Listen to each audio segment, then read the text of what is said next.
No sé si vieron ahí en las redes sociales, la predicación de hoy lleva por título profundo, dolor y tristeza.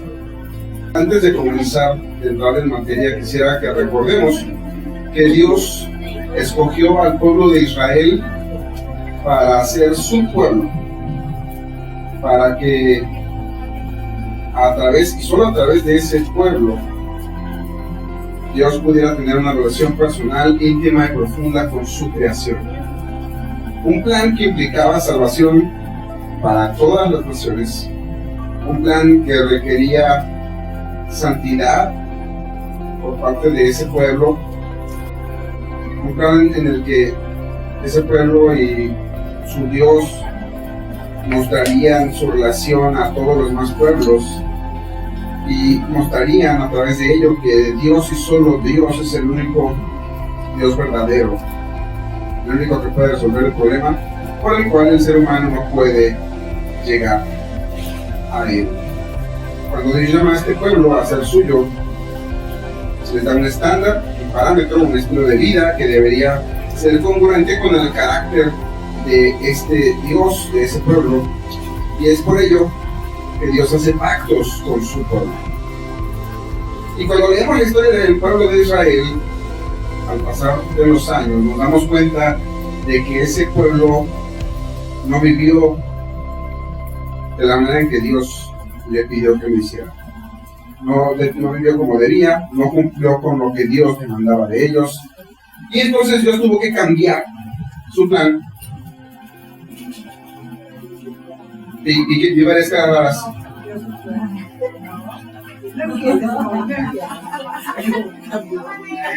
Gracias por sus caras raras. Dios no cambió su plan. Pero alguien que no conoce la palabra de Dios podría pensar que como el plan A falló, porque este pueblo no respondió como debería, entonces Dios tuvo que cambiar el plan a un plan B. Pero no es así. En el plan original sí estaba establecido que ese pueblo no iba a cumplir. Estaba establecido que Dios tenía que mandar a un Mesías, un Redentor, un Salvador. Y cuando Dios envió a ese Mesías, su pueblo no solo no creyó en él, sino que lo mató. Pero como dijimos hace un momento, eso no fue un cambio de plan, fue realmente el plan diseñado desde antes de la fundación del mundo, y ese plan es uno y solo uno. La salvación es por medio de Jesucristo y a través de nadie más. La salvación en el Antiguo Testamento, ¿cómo era? ¿Cómo era alguien salvo en el Antiguo Testamento? La fe en el que habría de venir a salvarnos, porque realmente el sacrificio, como lo dice la misma palabra, era imperfecto. El sacrificio pues mantenía el pecado del pueblo cubierto, pero ese pecado, si no ejercía fe en a quien se le estaba haciendo el sacrificio, no servía de nada. La salvación en el Antiguo Testamento era por fe, y la fe se mostraba a través de los sacrificios y de los rituales.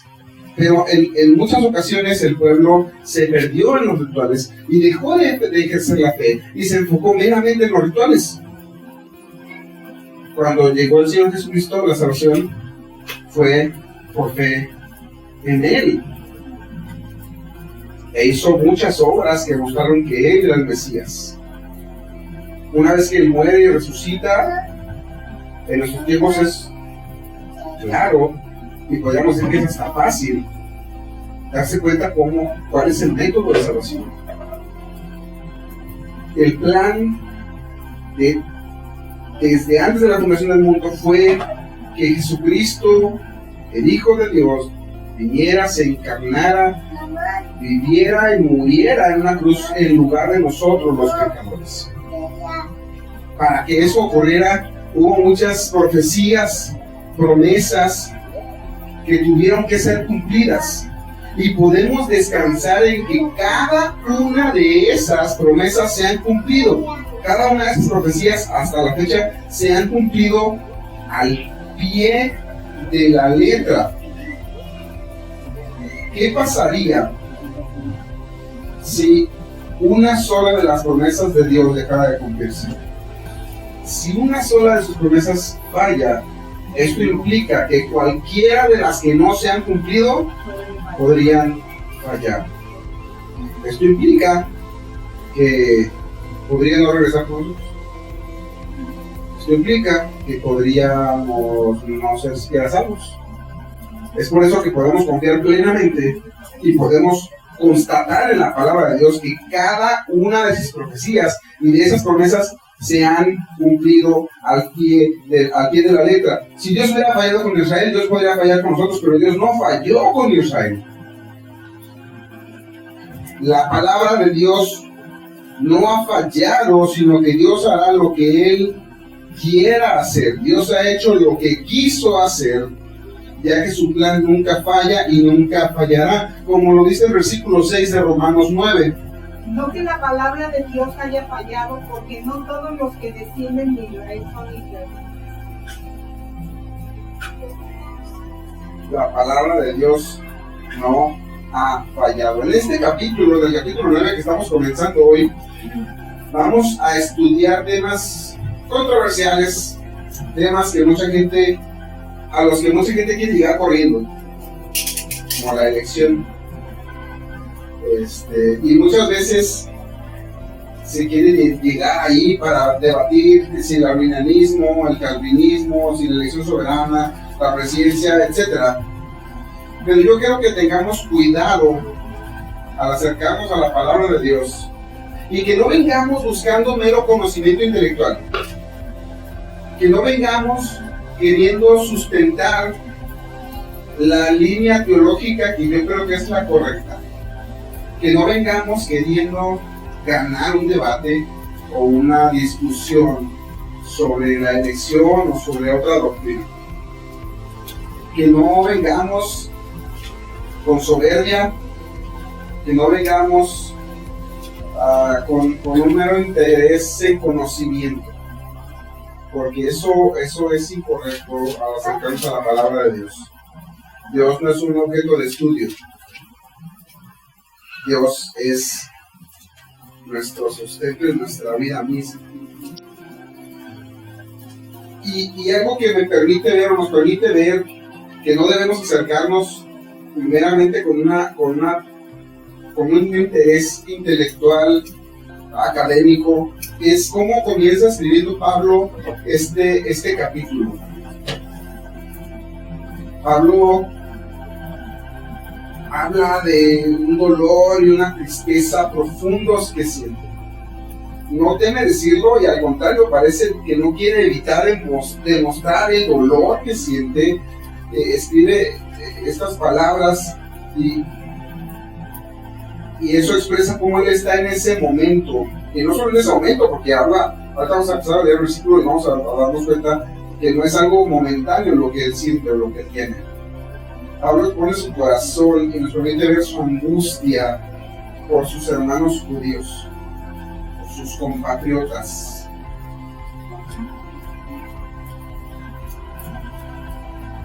Y vamos a poder encontrar unos tres aspectos de la tristeza que Pablo está sufriendo a través del estudio del día de hoy. Algo que me gustaría que no pase desapercibido es el cambio drástico que hace Pablo en su escritura.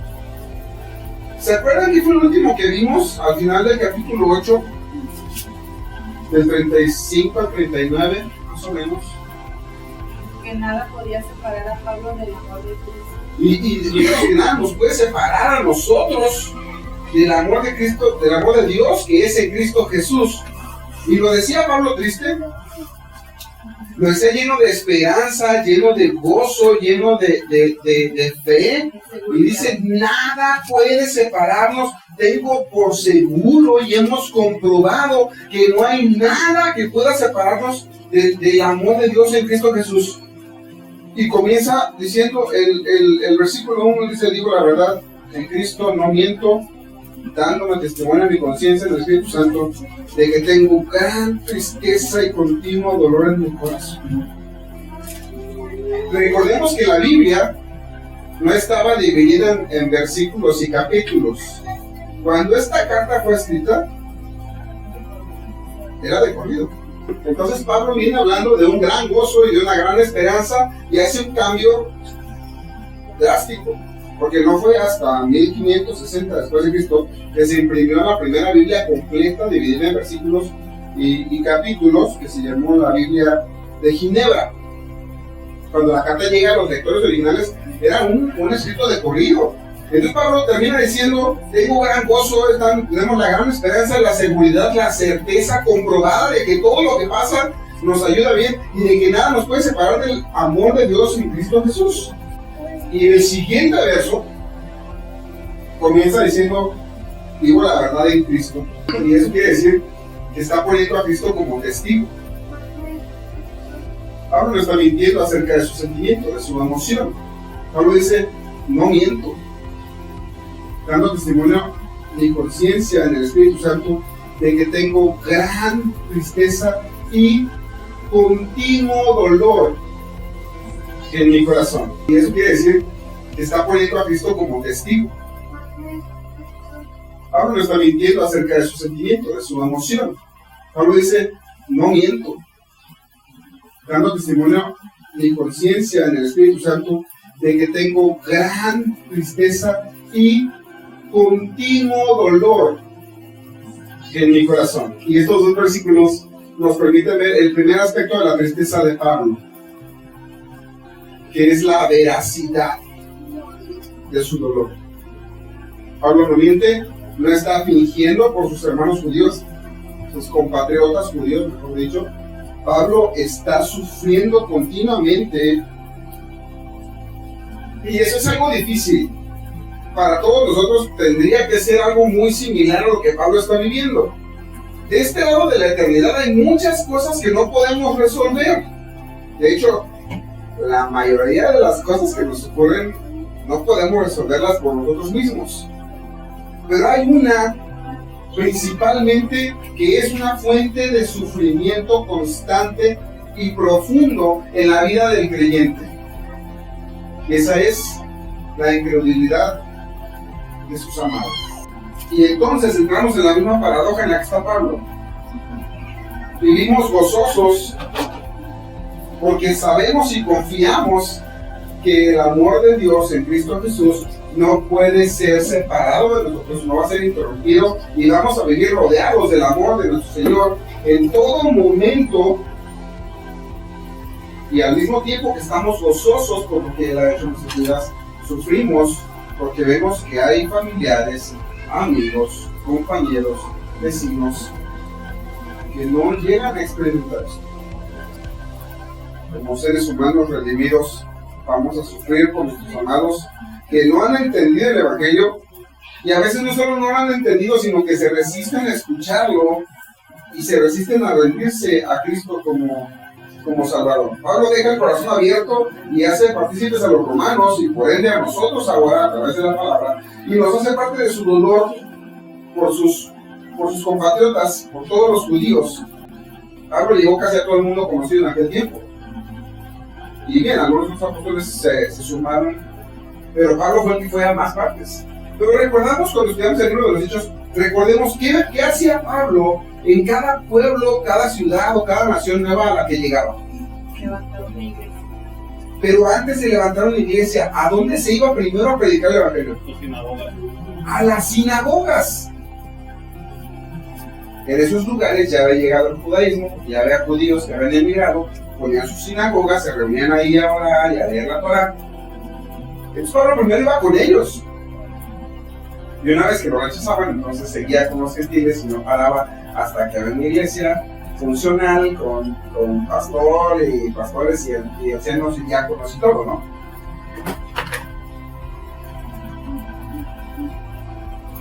Pablo entiende perfectamente lo que implica el Evangelio y siente este peso terrible por sus compatriotas, por todos los judíos. Verdaderamente Pablo tiene un dolor y una tristeza profunda, y vamos a ver más adelante también otras razones de su dolor. Entonces no podemos negar que el dolor de Pablo y su tristeza son verdaderos. Es el primer el primer aspecto del dolor y la tristeza profundos que Pablo sentía. Otro aspecto que podemos ver en estos versículos es la magnitud, la profundidad de ese dolor y de esa tristeza de Pablo. Analicemos un momento el hecho de que la predicación y la incredulidad de los perdidos, el hecho de la predicación a los perdidos y su incredulidad no es una cuestión de conocimiento intelectual. Porque en nuestros días es difícil darnos o toparnos con el Evangelio. En nuestro contexto social es difícil encontrar una Biblia.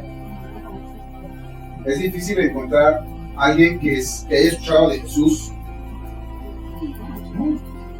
La mayoría de la gente, al menos en nuestro entorno, sabe de Jesús, ha oído hablar de Él y tiene al acceso a una Biblia. Cualquier persona con un aparato de estos tiene acceso a una Biblia, no a una, a muchas. Entonces no se trata nada más de una falta de conocimiento, porque a veces nosotros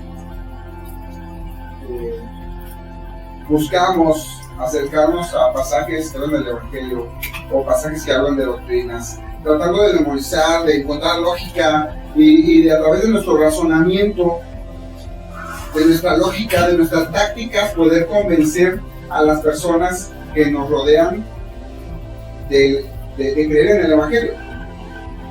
Tratamos de convencer a los perdidos y eso es un error. Porque muchas veces lo hacemos y tenemos tácticas que en vez de ayudar, lastiman. Porque muchas veces llegamos a ellos queriéndoles enseñar comportamiento cristiano. Es que debes ir a una iglesia, debes adorar a Dios, debes dejar de decir cosas. Y con los no debes, ¿no? No debes fumar, no debes tomar, no debes drogarte, no debes bailar, no debes. Y los aporreamos con cosas que no deben. Peor aún, con cosas que hacen creyendo que están bien y nosotros sabemos que están mal. Y no solo decimos que no deben hacerlo, sino que criticamos y hasta ofendemos su manera de vivir. Por su idolatría, por sus dependencias, por sus adicciones, por lo que sea. Pero esas son nuestras tácticas y nuestra lógica buscando hacer que ellos entiendan. Es que si digo lo suficiente que no deben ver eso, lo va a dejar de ver. No. Nuestro trabajo no es convencer, no somos el Espíritu Santo. Quien convence de pecado, justicia y juicio es el Espíritu Santo. ¿Cuál es mi trabajo entonces para con los perdidos cerca a mí? Con mis vecinos, con mis amigos, mis familiares que no conocen el Señor Jesús. ¿Cuál es mi trabajo para con ellos? Orar y orar y orar por ellos.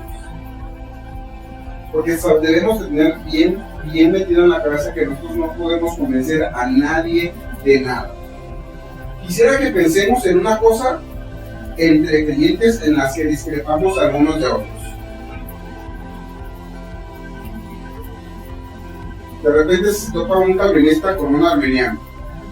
Hombres fieles a la palabra, hombres que buscan sinceramente la palabra de Dios, pero que están convencidos unos de una doctrina y otros de otra. ¿Puede uno convencer al otro?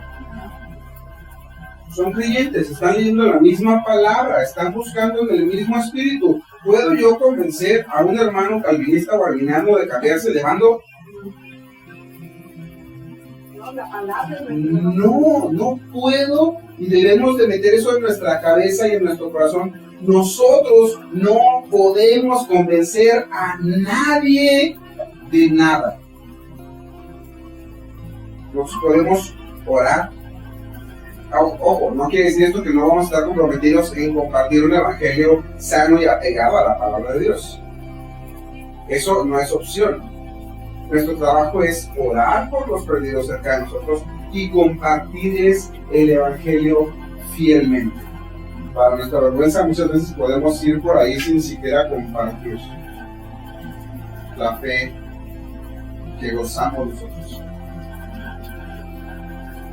Y hay gente que está a nuestro lado, o que pudo estar a nuestro lado por mucho tiempo, y que dejamos de ver y a duras penas se enteraron de que somos cristianos.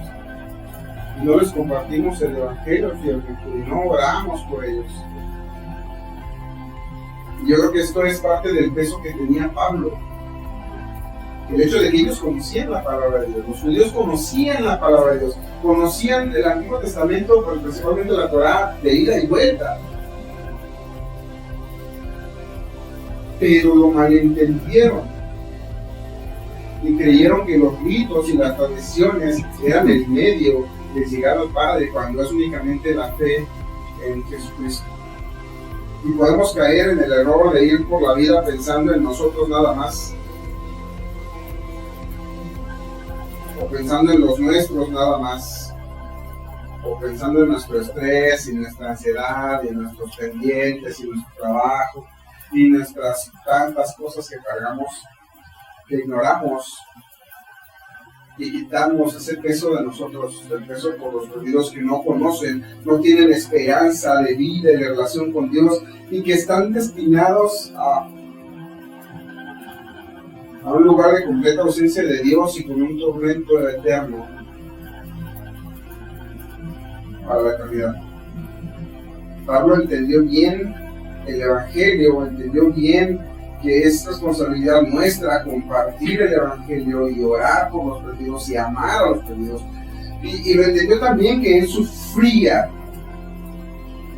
porque ellos conocían y lo entendían, porque ellos vieron un plan distinto al plan que Dios trazó desde el principio, un plan de bien, un plan de salvación, un plan de gracia inmerecida, de amor inagotable, de amor inquebrantable, de amor inseparable. Y bueno, esta profundidad del dolor de Pablo por no poder convencer a los judíos nos va a llevar al tercer aspecto del sufrimiento de Pablo, que es el porqué, la razón. ¿Quién puede leer, por favor, versículo 3 de Romanos 9? Porque deseara yo mismo ser anatema, separado de Cristo, por amor a mis hermanos, los que son mis parientes según la carne.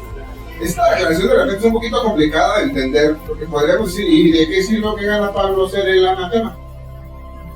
Anatema es puesto para destrucción, es maldito, es sufrir una maldición por parte de Dios.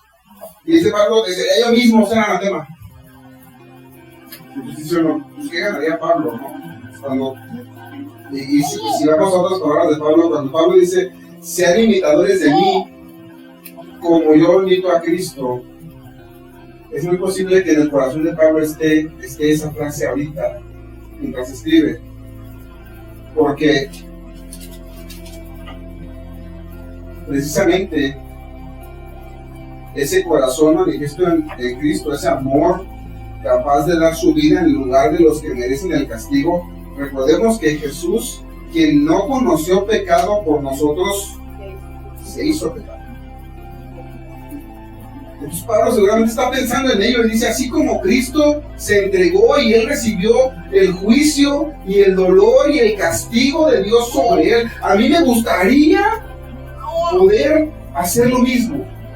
Yo sufrí el castigo y el peso de la ira de Dios y de su justicia, con tal de que mis hermanos judíos no sufran ese castigo y ese peso y puedan llegar al convencimiento en la fe. Sabemos que Pablo no puede hacerlo. Nadie puede hacerlo, nadie puede pagar el pecado de otro, con excepción de nuestro Señor Jesucristo, que fue quien vivió justamente y entonces murió por los injustos, tomando nuestro lugar, haciendo una sustitución. Pablo no podía redimir a nadie. Lo que Pablo está diciendo es que él estaría dispuesto a intercambiar su lugar con el resto de los judíos. Que si hubiera alguna manera de perder la salvación con tal de que todos los demás la recibieran, él lo haría.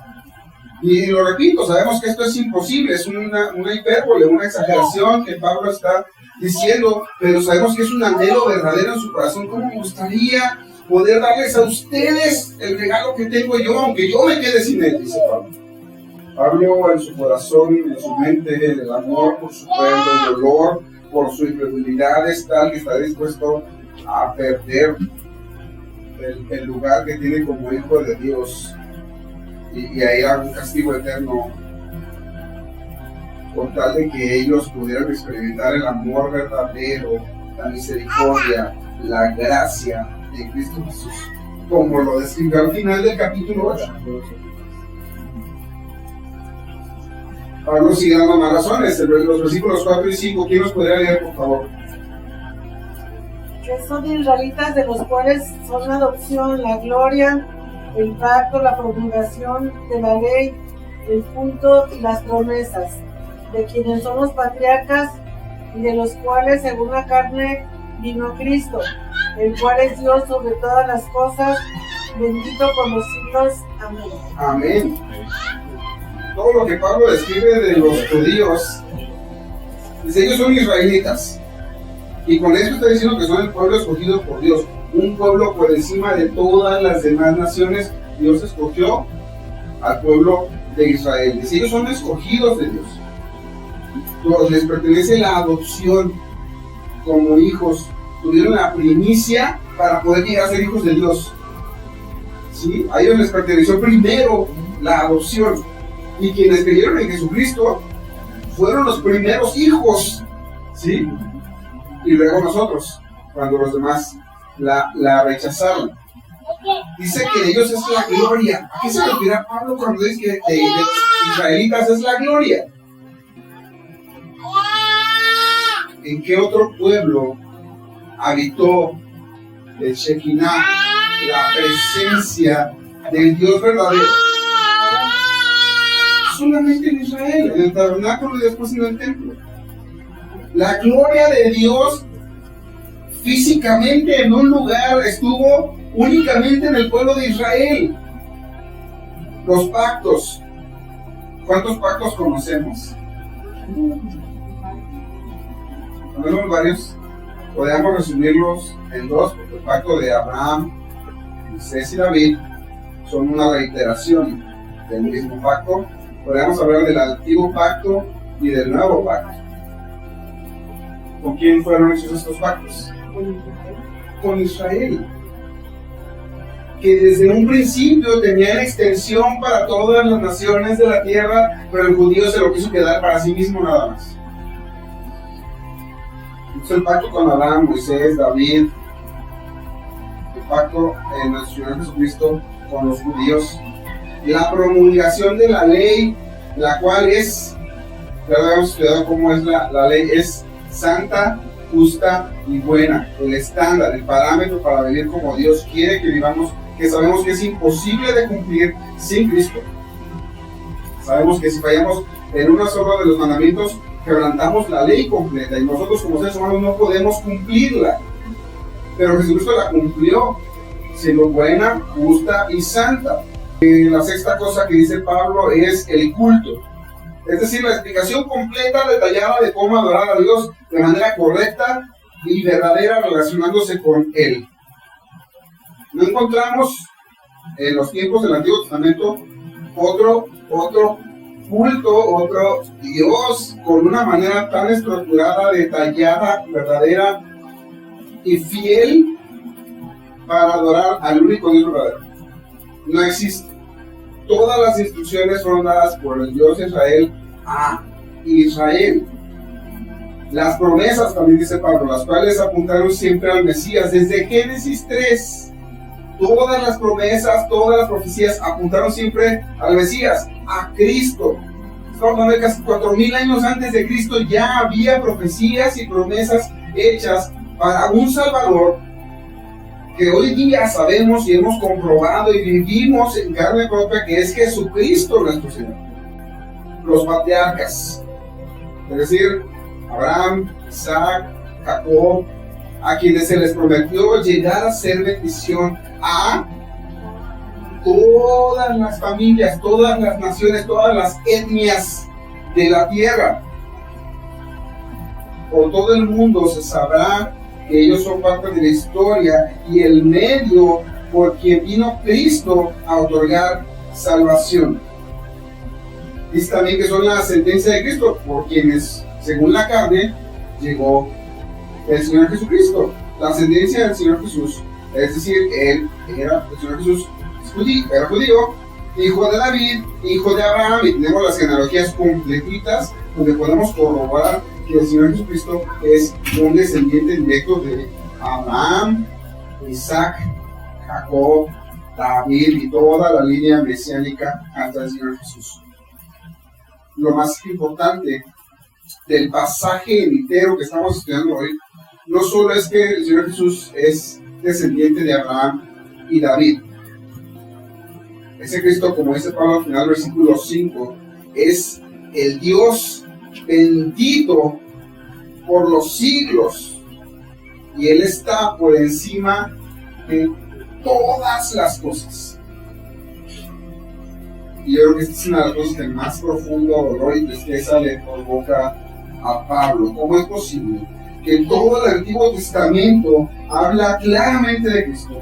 Todos los que los judíos creían apuntaban a Cristo, ese Mesías que es el Dios bendito por los siglos, y aún así ellos no pudieron verlo, no pudieron creerle, no quisieron aceptarlo. Lo que vamos a ver en las siguientes predicaciones es que Dios va a salvar a los judíos que Él decía salvar, igual que a los gentiles que Él decía salvar, a través de ese mismo Cristo, en quien son y serán benditas todas las etnias, las familias de la tierra. Algo sumamente importante de todo esto es que Dios no se equivoca, a Dios nada se le escapa de las manos, a Dios nada se le chispotea, nada de que tengo que tomar un plan B. Dios tiene el conocimiento pleno de todas las cosas y podemos vivir confiados en que nada nos separa del amor de Cristo, y podemos ahora vivir de una manera práctica para poder llevar el Evangelio a otras personas. Vaya, buscamos siempre que una predicación, que una enseñanza tenga algo práctico. Si no se convierte en una conferencia nada más, en una cuestión informativa. Y no queremos que esto sea nada más una cuestión informativa, como decía al principio. Queremos que esto llegue a la práctica, que podamos llevar a hechos lo que podemos estar aprendiendo aquí. La primera cosa que podemos hacer es orar. ¿Qué tanto oramos en nuestras vidas? Pues en la mañana, cuando me despierto, cuando oramos por la comida, y en la noche oramos. A veces en la noche, no siempre. ¿Qué tanto oramos a lo largo del día? ¿Qué tanto platicamos con el Señor? ¿Qué tanto le contamos? ¿Qué tanto le pedimos? ¿Qué tanto le atendemos? ¿Qué tanto llevamos nuestros pensamientos cautivos a Él? Porque una cosa importante es que si yo vivo angustiadísimo por mis cercanos, mis amados, mis conocidos, que no creen en el Señor Jesús, pero yo no estoy orando por ellos, pues no estoy haciendo mucho. Solo me estoy dañando a mí mismo porque estoy angustiado, pero no estoy haciendo absolutamente nada. La primera cosa es orar. Orar no solo por mí, no solo por los míos, sino por toda la gente que no conoce el Evangelio. Es natural que hagamos con más ahínco, con más fervor, con más pasión orar por nuestros amados que están perdidos que por los demás. Pero el punto es que estemos orando constantemente por los perdidos, por quienes no conocen al Señor como Salvador. Otra es compartir lo que Cristo ha hecho en mi vida. No necesitamos tener doctorados en evangelismo. No necesitamos tomar 1 y 1000 cursos de evangelismo explosivo y el puente y todos los métodos que existen. No es necesario. ¿Sabes cómo es que tú eres salvo? ¿Qué hizo Cristo en tu vida? ¿Quién eras? ¿Cómo conociste al Señor Jesús? ¿Quién eres ahora? Si tú tienes esos 3 elementos, y en esos 3 elementos sabes que tuviste que reconocer que eras pecador, que tuviste que declararlo delante del Señor, declarar tu incapacidad y pedirle que fuera Él. Si te acercaste a Él en arrepentimiento y fe, entonces tú sabes compartir el Evangelio, porque sabes lo que pasó en ti, sabes cómo Él hizo su obra de redención en ti, y eso lo puedes compartir con quien sea.